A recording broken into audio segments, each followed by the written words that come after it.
Hi, hello, it's Nikki and welcome to my messy bookshelf. Today I'm here to share a very quick reading wrap-up for the week.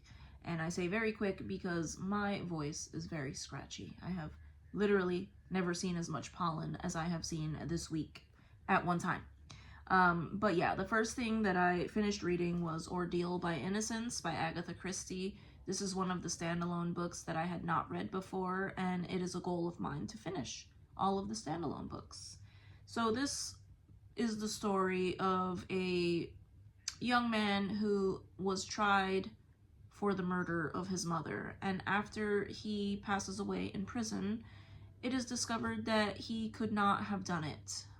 He was innocent of the crime, and basically following the family as they are delivered that news and what happens after the fact that they learn this news. So it was very good. I did not know who done it, and that is not necessarily a deal breaker for me. I love it when I don't know who done it, but it's not a requirement. But I really did enjoy it. I don't feel like with this one there was anything really leading to who done it, so unlike some of her other books where there's so many clues, I didn't feel that there were so many clues leading to whodunit. I don't feel like I could have guessed at all. But still, I really enjoyed it. I love Agatha Christie's writing, and it was a lot of fun to read. The next thing that I finished, finally, something I've mentioned a few times, and that is This Earthly Globe by Andrea di Robilant. And this, I know that I have talked about it before, but I have finished it, and I have thoughts. It was fantastic. I absolutely loved this book. This may be my favorite nonfiction book so far this year, and yes, we're only in April, but this may end up staying my favorite nonfiction book of the year. But this is in it, we follow a court official named Ramusio. He is a Venetian court official, and it does not entirely focus on Ramusio, but he is the sort of focal point of the story. So Ramusio is trying to make an accurate modern map, atlas, and travel guide for his time period, because before that, the most recent accounts that they had to deal with in maps were from Ptolemy. And what I find so fascinating about this book is not just that we are getting a summary of each of these travel accounts that he is collecting. That is incredibly fascinating in and of itself. But the other thing that I find incredibly fascinating is the fact that Ramusio, as a very young man, was an assistant to an ambassador to France. And during his time there, he became friends with, made contact with a bunch of other future important officials from other countries, and he made lifelong friends, and through them he made other connections. So this guy is networking his butt off, and he lives to a very ripe old age, well, for that time period. And during that time, he develops all these friendships with people around the world, around Europe. And he is able to assemble the most fascinating documents ever. Maps, merchant travel logs, and he gets accounts of Magellan's circumnavigation of the globe. He gets first-hand accounts from Marco Polo's travels to China.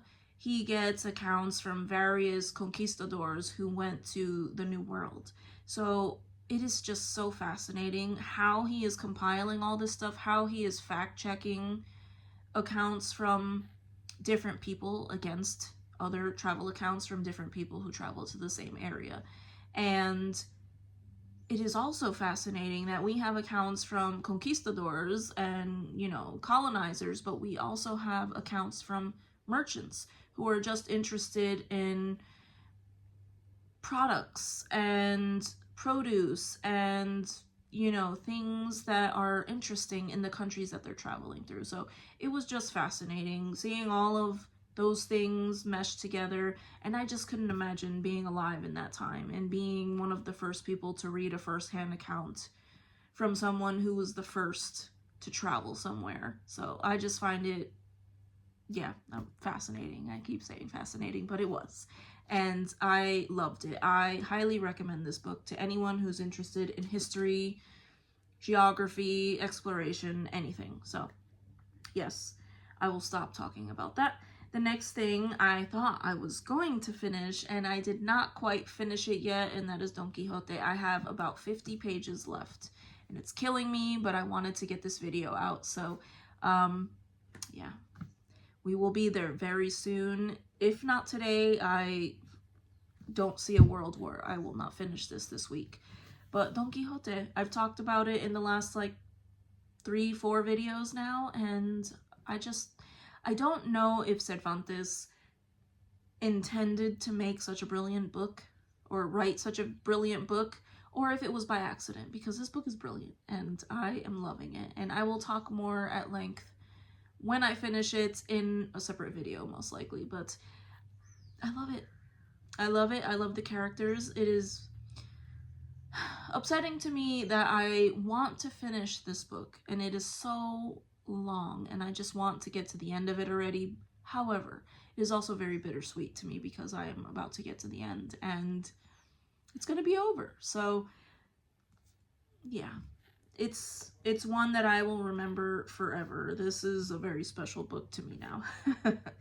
And then finally, the last thing is A Fatal Grace by Louise Penny. And this is book 2 in the Inspector Gamache series, and I'm only a few pages in. I think I'm only a few pages into chapter 1, and it is lovely to go back to Three Pines, and it is snowing. It is my favorite time of year. It is Christmas time in Three Pines, and we have just started to see some of the characters that we met in Still Life. So I am enjoying that. I am enjoying the setting because it is Three Pines, but it is also winter. I will take winter over spring any day. But yeah, enjoying that so far, but again, I'm only a few pages in, and I cannot say whether I am going to love it yet, but I know that some people have said that this is their favorite one, so we shall see. But that is what I have been getting up to this week, and I appreciate it if you made it this far into the video, and I would love to hear what you all are reading. Again, I thank you so much, and I hope to see you in the next one. Take care. Bye.